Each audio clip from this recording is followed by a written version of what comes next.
ரமேஷ், இப்போ ஒரு மனுஷனை அட்மிட் பண்ணிருக்கு இன்டென்சிவ் கேர் யூனிட்டில். கிட்னி ஃபெயிலியர் ஆனாலும் எது ஃபெயிலியர் ஆனாலும் லங்ஸ் ஃபெயிலியர், பிரெயின் என்னாலும் கடைசியில் எழுப்பி வந்துடுவேன்னு சொல்கிறது தான் அரசியல்வாதி. இப்போ நம்ம ஐயா இருக்காங்களா, முருகையன் ஐயா, ஆனால் நம்பிக்கையாக பேச மாட்டேங்காரு. என்ன பிரச்சனை அது? இப்போ நீங்கள் எப்படி பார்க்குறீங்க? இப்போ இது ஒரு பக்கம் ஐயாவுடைய தனிப்பட்ட ஒரு கேள்வி. அவர் காங்கிரஸ் கட்சியின் பேர் அவருடைய கேள்வி இல்லை.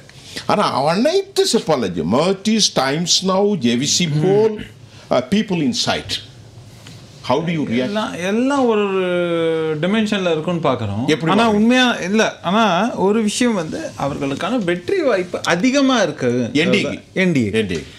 ஏன்னு சொல்கிறேன். மொதல் விஷயம், ஒரு சில மாதங்களுக்கு முன்பு நிச்சயமாக என்டிஏ தோற்றுவிடும்ங்கிற நிலைமை இருந்தது. எப்படி தோற்றுவிடும்? எப்படி மார்ஜி? என்ன காரணம்? வேலைவாய்ப்பு, வரிச்சுமை, அப்புறம் வரிசையாக பார்த்தீங்கன்னாக்க இப்போது பெண்கள் கிட்டக்க ரொம்ப பிரச்சனை, அதான் சொன்னாங்க 10,000 ரூபா அந்த மாதிரி, அதெல்லாம் ஸோ ஒன்று ஒன்றா அட்ரஸ் பண்ணாங்கன்னு பார்க்குறோம். முதல் விஷயம் எப்படி அட்ரஸ் பண்ணாங்க அப்படின்னாக்கா, இப்போ மாதம் பெண்களுக்கு அப்படின்னு சொன்னால் வரிச்சுமைன்னு சொல்லும்போது ஜிஎஸ்டியை குறைச்சாங்கங்கிறத பார்க்குறோம்.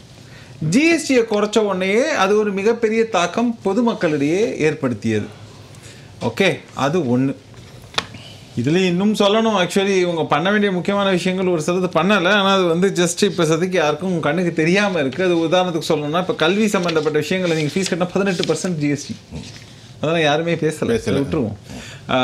பட் அத்தியாவசிய பொருட்கள், சாமானியர்களுக்கான விஷயங்களில் அத்தியாவசிய இதில் வந்து விலை குறைப்புங்கிறது ஏற்பட்டிருக்கு அப்படிங்கிறத பார்க்குறோம்.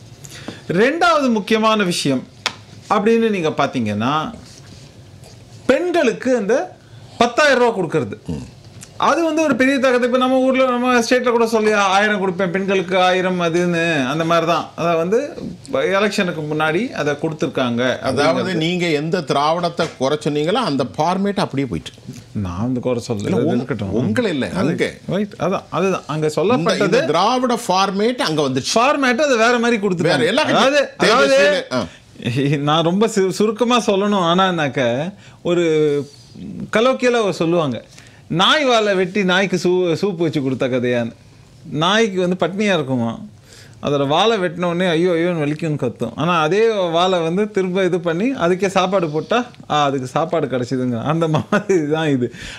பொதுமக்களோட பணத்தையே எடுத்து பொதுமக்களுக்கு திரும்ப கொடுக்கறது அப்படிங்கிறது எப்படின்னா, ஒரு பக்கம் எல்லாம் வரி கிரி எது இதுன்னு எல்லாத்தையும் போட்டு, இது எல்லா மாநிலங்களையும் நடக்கிறது, எல்லா இடத்துலையும் நடக்கிறதுங்கிறது தான் விஷயம். அடுத்தது அது ஒன்று. ரெண்டாவது முக்கியமான விஷயம் நீங்கள் பார்த்தீங்கன்னாக்க, இங்கே எப்பவுமே தேஜஸ்வி யாதவ், அதே மாதிரி இந்த பக்கம் ராகுல் காந்தி, ஸோ இவங்க எல்லாரோட பெரிய இன்னைக்கு வீக்னஸ் என்னன்னா, இவங்க பாஜகவை எப்படியெல்லாம் மதவாத சக்தின்னு சொன்னாங்களோ, அது ஒரு வீக்னஸாக காமிச்சாங்களோ, அதே ஸ்ட்ராங்காக வந்து ஸ்ட்ரென்த்தாக மாற்றிருக்கு பிஜேபி. அதுவும் குறிப்பாக வட மாநிலங்கள். அது எப்பவுமே ஹிந்துத்துவா கோர் வந்து ஒரு டென்ட் பாப்புலேஷன் இருந்துட்டு தான். ஆமா, அதுதான் சொன்னேன். அது ஒரு ஸ்ட்ரென்த்தா தான், அது மாற்ற முடியாது. அது ஏன்னா அந்த விஷயத்தை பொறுத்தவரை தமிழ்நாட்டில் பேசுகிற விஷயங்களாக இருக்கட்டும், அதனால தான் பாருங்கள், தமிழ்நாட்டுக்கும் பீகாருக்கும் என்ன சம்பந்தம்னு கேட்கலாம். ஆனால் தன்னுடைய பேச்சில் பிரதமர் நரேந்திர மோடி அங்கே போய் பேசும்போது அந்த விஷயத்தை குறிப்பாக வந்து தமிழ்நாட்டில் இருக்கக்கூடிய அரசியல்வாதிகள் வந்து இவங்களை வந்து பீகார்லேருந்து போய் வேலை செய்கிறவங்களெல்லாம் வந்து இது பண்ணுறாங்கங்கிற மாதிரியான ஒரு பேச்சு ஒன்று அவருடைய பரப்புரையில் இருந்ததுங்கிறத பார்க்கலாம். இருந்தது. இது மட்டும் இல்லாமல் அவங்க பொதுவாகவே ரொம்ப மத நம்பிக்கை, அதுவும் குறிப்பாக சொல்லணும்னா இந்த இந்து சமூகமும் அங்கே வந்து ஒரு மத நம்பிக்கை பெருவாரியாக இருக்கக்கூடியவர்கள்ங்கிறதுனால அதையும் அவங்க எப்படி கேபிட்டலைஸ் பண்ணுங்கிறத பாஜக பார்க்க, சனாதன நம்பிக்கை இந்த மாதிரியாக எல்லா விஷயத்தையும் ஒருங்கிணைத்து. இப்போ அதுவும் போக வேண்டாம், இங்கே வந்து தீவிரவாதிகள் தாக்குதல் நடத்தப்பட்டிருக்கிறது இல்லைன்னு சொல்கிறோம். அது மட்டும் இல்லாமல் குஜராத்தில் மற்ற இடங்கள்லாம் வந்து அந்த இவங்க தீவிரவாத குழுக்களை வந்து பிடிச்சிருக்காங்கிறதெல்லாம் பார்க்கணும். இந்த நியூஸ் எல்லாமும் போது பாஜக ஆட்சியில் தான் மக்களுக்கு ஓரளவுக்கு பாதுகாப்பு இருப்பதற்கான வாய்ப்பு இருக்கிறது அப்படிங்கிற மாதிரியான ஒரு மனநிலை மக்களிடம் உருவாகும். அப்படிங்கிறதுனால அதுவும் இந்த எலெக்ஷனில் ஒரு தாக்கத்தை ஏற்படுத்தும் அப்படிங்கிறது தான் ஒரு கணிப்பு. இது வந்து நம்ம தொடர்ந்து பார்க்கலாம். இப்ப ரமேஷ், இப்ப இந்த கருத்து கணிப்புகள் முழுமையான வெற்றி தான் இல்ல அப்படி சொல்ல முடியாது. 50-50 நிச்சயமா வெற்றி பெற்று விடுவார்கள். வெற்றி பெற்று விடுவார்கள் சொல்லுங்க. வெற்றி பெற்று விடுவார்கள் ஏன்னா அஷூர்டுன்னு சொல்றேன். ஏன்னா இப்ப நான் தான் உங்களுக்கு இல்ல இதாவது இல்லாம சார் அதை சேர்த்து சொல்லுங்க. பிஜேபி இல்ல சார் நீங்க அப்புறம் அதான் இல்ல இதுல என்னன்னா நான் இல்ல சார் ஒரு நிமிஷம் நான் சொல்வது என்னென்ன காரணங்களால தெளிவா விளக்கி இருக்கு. எல்லாம் விளக்கினதுக்கு அப்புறம் வந்து அதுல வந்து என்ன பாசிபிலிட்டி டவுட் இருக்க முடியும்ங்கிறது தான் கேள்வி. இப்போ நான் வந்து இதுவா சொல்றேன் அப்படின்னாக்கா நான் எதுவுமே இல்லாமல் சொன்னேன்னா நீங்க அது என்ன அப்படி சொல்றீங்கன்னு கேட்கலாம். காரணத்தை சொல்லி நான் காரணத்தை முதல்ல சொல்லிட்டு தான் நான் அதை அழுத்தம் திருத்தமா சொல்கிறேன். அப்புறம் நான் என்ன சொல்ல முடியல. ஐயா அவர்களுக்கு ஒரே ஒரு பதில் மட்டும் சொல்லணும். என்னன்னாக்க இப்போ ராமர் கோவில்னு சொல்லும்போது ஸோ அதுல வந்து ஆகம விதி அப்படிங்கிறதுலாம் ஒரு சிலதெல்லாம் சொல்கிறோம். வடநாட்டில் பல கோவில்களில் எந்த மாதிரி பண்ணுவாங்கிறதுக்கு ப்ராசஸ் இருக்குது. பிராண பிரதிஷ்டா பூஜை அப்படின்னு அங்கே சொல்கிறதுக்கும் இங்கே குடமுழுக்கு செய்வதற்கும் நிறைய வித்தியாசம். இது பிராண பிரதிஷ்டா பூஜை, அது பிராண பிரதிஷ்டாங்க. அதாவது என்னன்னா ஒவ்வொரு மெத்தட்ல பண்ணுறதுக்கு அப்படிங்கிறது நம்ம தென்னிந்தியாவில் பண்ணுறது பொதுவாக எப்படி பண்ணுவோங்கிறதுக்கும் வட இந்தியாவில் செய்யக்கூடிய பல கோவில்களுக்கு செய்யறதுக்கும் நிறைய வித்தியாசங்கள் இருக்குது இந்த காலசம். இன்னொன்று வந்து நிச்சயமா அதில் நிறையா வந்து கேள்விகள் ஏற்பட்டன. ஏன்னா வேலையே முடிக்காம நீங்க எப்படி அந்த பூஜையை செய்கிறீங்க? நம்ம பாலு அவர்களோ சொல்றதை விட மடாதிபதிகளே கடுமையாக எதிர்த்தார்கள். இல்ல அதான் நான் சொல்றது ரெண்டுமே சொல்றேன். இல்ல இதுல வந்து ஒரு வார்த்தை எனக்கு ஆகம விதிகள் படி வந்து அந்த ராமர் கோயில் வந்து பிரசிஷ பண்ணல அப்படிங்கிறதுல வந்து ஆர்எஸ்எஸ் இயக்கத்துக்கு வந்து மிகப்பெரிய குறைபாடு மனசுல உண்டு. அதனால்தான் நடந்த தேர்தலில் கூட ஆர்எஸ்எஸ் வந்து பங்கெடுக்க ஒதுங்கியது. இல்ல அது மட்டும் இல்ல 46 இடங்களை ராமர் கோயில் எங்க கட்டினார்களோ அந்த தொகுதியிலேயே அதுதான் சொல்லப்பட்டார். ஏன்னா அந்த தொகுதியில 46 தொகுதிகள் வந்து பிஜேபி தோத்து போனது என்ன காரணம்? ஆர்எஸ்எஸ் வீடு வீடாக போய் உட்கார்ந்து வாக்கு கேட்பதை தவிர்த்தார்கள். என்ன காரணம்? மோடி போய் பிரிசப் பண்ணது வந்து அவங்களுக்கு ஏற்க தயாரா இல்லை, இது முறையானது இல்லை, இந்த இது வந்து செஞ்சதை தவறு என்று சுட்டிக்காட்டுகிற வகையில் தான் பிஜேபிக்கு பாடம் புகட்டுகின்ற வகையில் தான் 46 இடங்களை தோற்கடித்தது ஆர்எஸ்எஸ் இயக்கம் தான். சொல்லுங்க. இல்லை அது கரெக்டு தான். என்னன்னாக்க அங்கே வந்து மக்களுக்கு என்னன்னா ஒரு 4-5 வருத்தங்கள். ஒன்று அந்த இடத்துக்காக அந்த கோவில் சம்மந்தப்பட்ட இடத்துக்காக இடங்களை கிளியர் பண்ணதுங்கிறது ஒன்று. ரெண்டாவது முக்கியமான விஷயம் நீங்கள் பார்க்கும்போது அந்த கோவில் வந்து முழுசா கன்ஸ்ட்ரக்ஷனை முடிக்காம அவசரமா செய்தது வந்து ஒரு அரசியல் தனத்துக்காக செய்யப்பட்ட ஒரு இந்த ஸ்டண்ட்ங்கிற மாதிரி ஒரு ஃபீல். நீங்க எல்லாம் பேசலாம். நீங்க தான் வந்து பிஜேபி கிடையாது அவரு சொல்லிட்டாரு, பாலுவையா சொல்லிட்டாரு. அவரு கேட்க முடியாது நீங்க சொல்லுங்க.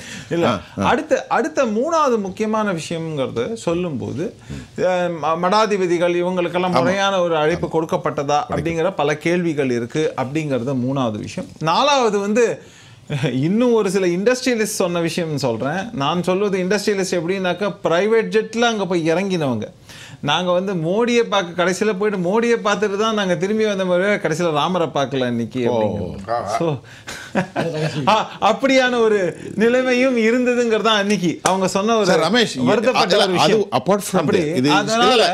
இப்போ இது மத ரீதியாக ஆன்மீக ரீதியாக ஒரு ஆகம விதிகள் இது ஒரு அப்பார்ட் ஃப்ரம். ஆனாலும் அந்த மக்களை எப்படி நாங்கள் பார்க்கிறோம் என்றால் நான் பார்க்கிறேன் ஒரு செப்பாலேஜ் ஒரு பொதுவாக பத்திரிகைலாம் என்னதான் இருந்தாலும் ஒரு ஹிந்துக்களுக்கான பாதுகாப்பு நம்ம பிஜேபி தானே ஐயா அப்படிங்கிற இப்போ நம்ம சாதாரண பேசுற மாதிரி வட இந்தியா அந்த பெல்ட்ல ஒரு மனநிலை உருவாக்கி நினைக்காதீங்க. அதாவது அப்படி இருக்கிற கொல்லியில் இருந்த கொல்லி நல்ல கொல்லி அப்படிங்கிற மாதிரியான ஒரு மனநிலை தான் இன்னைக்கு மக்கள் கிட்டக்கே இருக்கு. இப்போ நெய்வேலி பாலு சார் எலெக்ஷன்ல நின்னாலும் நான் நின்னாலும் நமக்கு என்ன ஓட்டு போட போறாங்களா யாரு என்ன கொடுக்குறாங்கிறத மக்கள் இப்போ நீங்க கேட்டீங்க சார் ஒரு விஷயம் சொன்னாங்க. இப்போ நம்ம ஆனந்த பிரியா சொன்ன மாதிரி ஒரு நிமிஷம் இப்போ நம்ம சொன்ன மாதிரி இந்த psephologist prediction whether it is right or wrong அவங்க they go by numbers and data. அவங்க கலெக்ஷன் ஆஃப் டேட்டா. இப்போ நானே கேட்குறேன் அவங்க ரேண்டம் சாம்பிளிங் பண்றாங்கன்னு வச்சுக்கோங்களேன்.